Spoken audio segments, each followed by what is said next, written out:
Four teenagers entered an abandoned psychiatric hospital at the stroke of midnight. The door slammed behind them. They weren't alarmed, thinking it was the wind.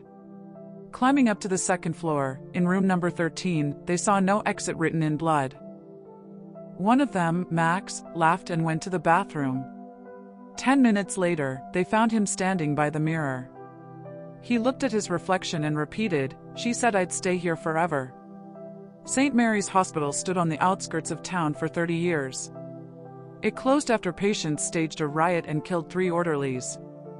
Locals avoided the building ever since. But for Kevin, Lena, Max, and Tom, it was simply a way to attract attention. They created horror content for YouTube and believed that scary stories attract an audience. Kevin carried a camera, Lena turned on the flashlight on her phone, Tom carried a tripod. Max walked forward, fearlessly whistling a tune. Inside, the air smelled damp and sweet, like old flowers.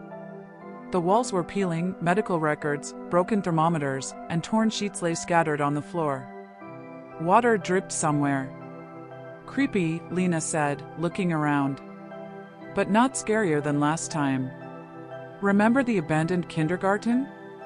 Tom chuckled. "At least we found some old toys there. Here, all we have are rusty beds." They went up to the second floor. The hallway was long and endless, with doors on both sides. Kevin was filming, whispering, "We're in room number, let's see, 13. Classic. The door to room number 13 was ajar. Max pushed it open with his shoulder. Inside were 4 iron beds covered with gray blankets. There was something written on the wall opposite the entrance. Lena shone the flashlight. Large letters, written in something dark and shiny. "Blood. No exit." "Great joke," Tom said. "Someone was here before us." "Or someone lives here," Lena corrected. Max laughed. He walked up to the wall and ran his finger over the letters. Then he licked his finger. "Cool. That's not blood. Paint. Regular red paint." Everyone exhaled. The tension eased. Kevin turned off the camera, Lena put away the flashlight. Tom suggested checking the other rooms, but Max suddenly needed to go to the bathroom.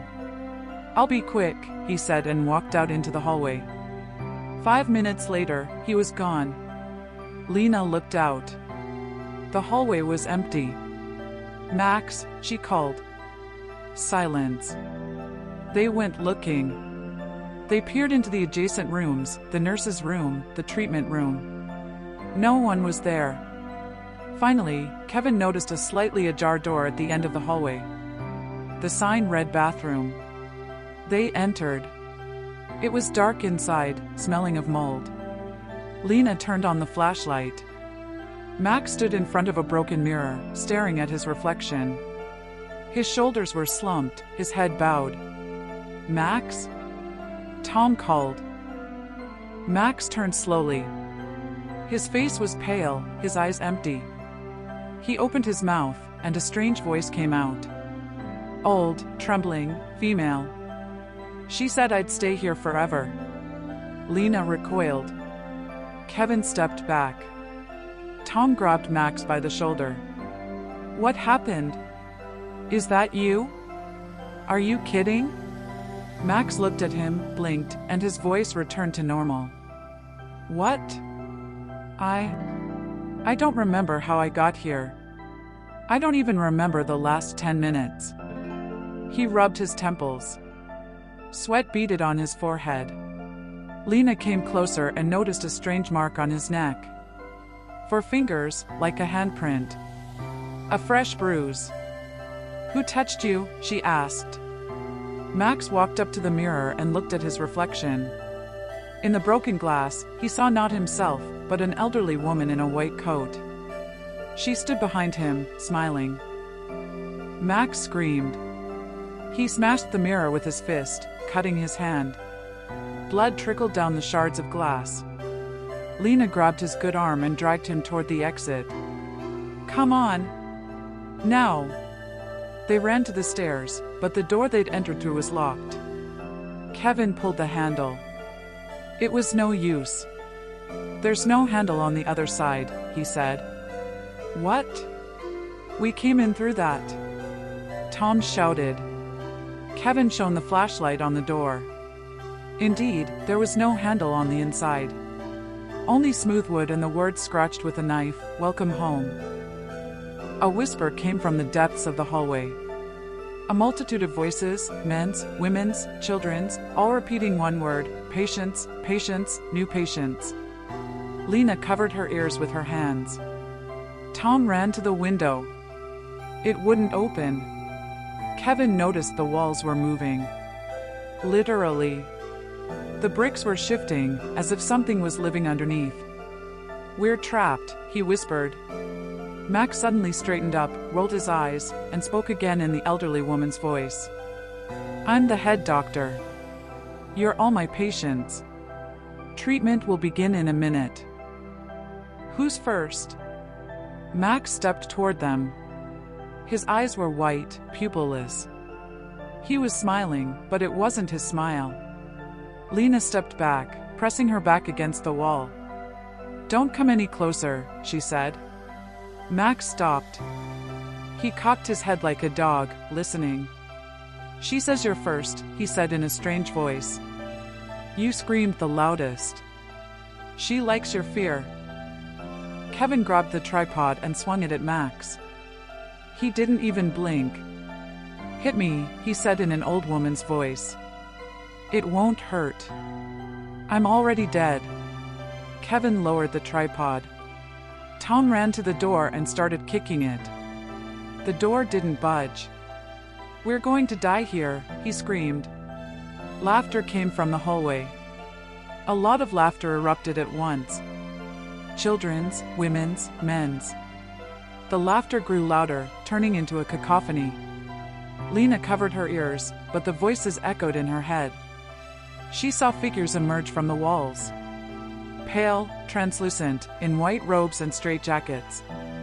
They surrounded them, joined hands, and began dancing in a circle. Max laughed along with them. His body began to change. His skin turned gray, his face elongated, his hair turned gray. A minute later, an old woman in a dirty robe appeared before them. The same one Max had seen in the mirror. "I waited for you for 20 years, she said. "No one came. And then you came. Now you are my patients." She approached Lena, holding out a hand with long black nails. "Follow me, girl. I'll take you to your room." Lena wanted to retreat, but her legs wouldn't obey. She felt something pulling her forward, like an invisible rope. "Run!" Tom shouted. He grabbed Lena's hand and yanked. She came to her senses, snapping out of her stupor. They ran down the hallway, oblivious to where they were going. The figures parted, but didn't disappear. They whispered, laughed, and held out their hands. Kevin tripped and fell. The figures pounced on him, covering him with everything. Lena turned and saw him being pulled toward the wall. "Kevin," she screamed. He didn't answer. The wall closed over him, and he disappeared. In its place appeared a door marked Ward Number 6. Lena and Tom were alone. They reached the stairs and began to descend. The steps were slippery, covered in slime. On the third floor, they saw a light. Yellow, flickering, it emanated from the procedure room. "You can't go there," Tom whispered. "Where can you go?" Lena replied. They entered. Inside stood an old dentist's office. A chair, a drill, a table with instruments. Kevin sat in a chair. His mouth was open, but his teeth were missing. He looked at them and smiled. "Kevin?" Lena called. He turned his head. His eyes were white, like Max's. "I'm feeling better," he said, his voice like a head doctor. "Thank you for the treatment. Now it's your turn." Footsteps sounded from the hallway. Slow, heavy. They were approaching. Lena and Tom rushed to the exit. The window in the treatment room was broken. They leaped outside and ran through the park without looking back. Thorny bushes scratched their faces, branches whipped their arms. They ran until they were exhausted. When they stopped, the hospital was far behind them. The forest stretched around. Silence, darkness, silence. "We're out," Tom breathed. "What about Kevin and Max?" Tom didn't answer. He pulled out his phone to call for help. The screen lit up. It showed a single photo, taken 5 minutes earlier. In it, Lena and Tom were standing in the treatment room, and behind them, Kevin was sitting on a chair, smiling. An elderly woman in a white coat stood next to him. And in the corner of the photograph, where the door used to be, stood another figure. Small, in a nightgown. A girl. She looked straight into the lens, holding a doll that looked like Lena. Lena snatched the phone from her and threw it into the bushes. "We need to go back," she said. "We can't abandon them." "We can't help them," Tom replied. "You saw what's happening there. They're not people anymore."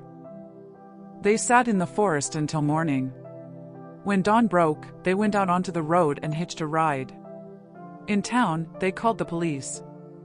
The police didn't believe them.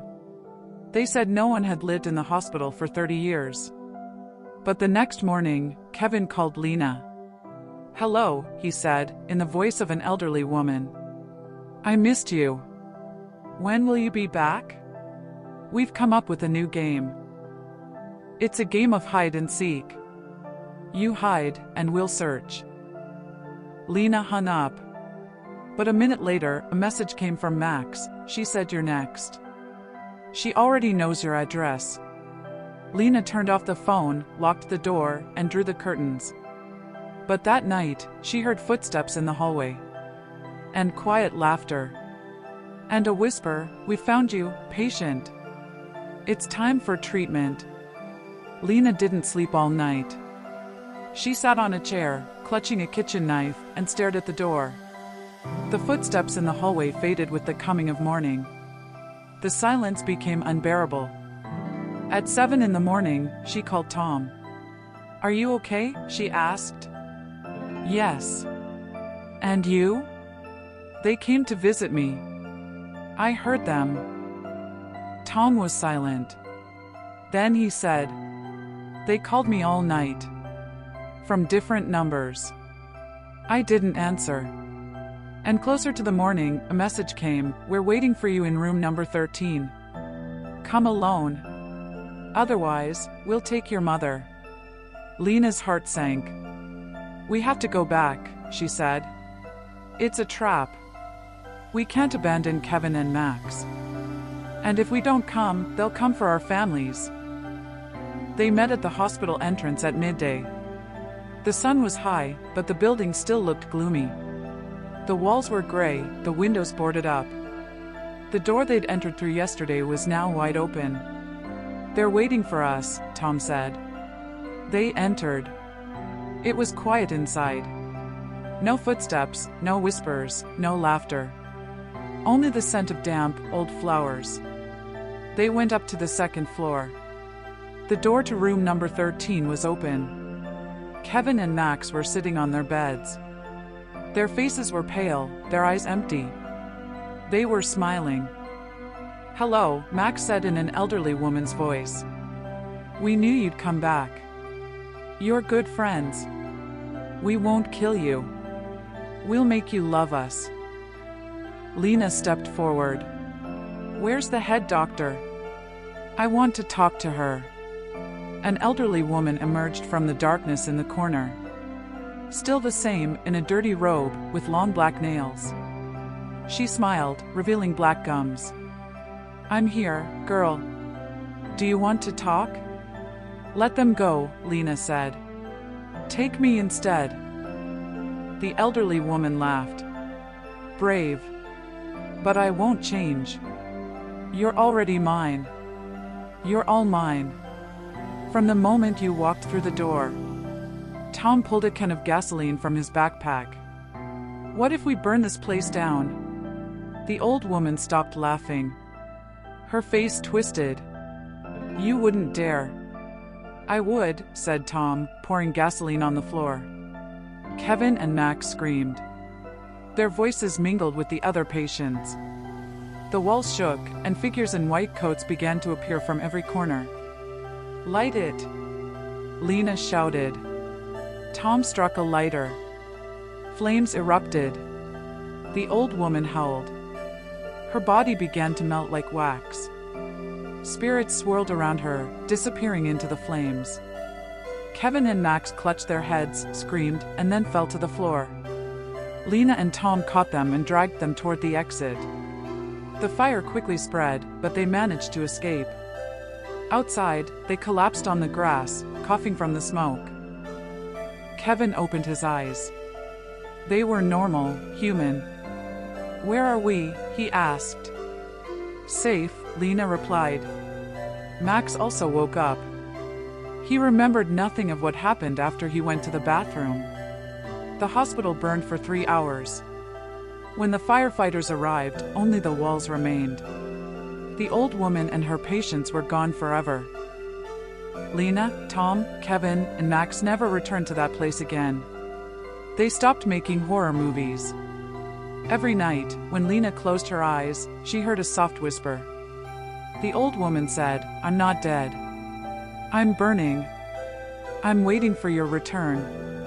Lena turned on the light and sat there until morning. She knew it was the end. But the fear remained.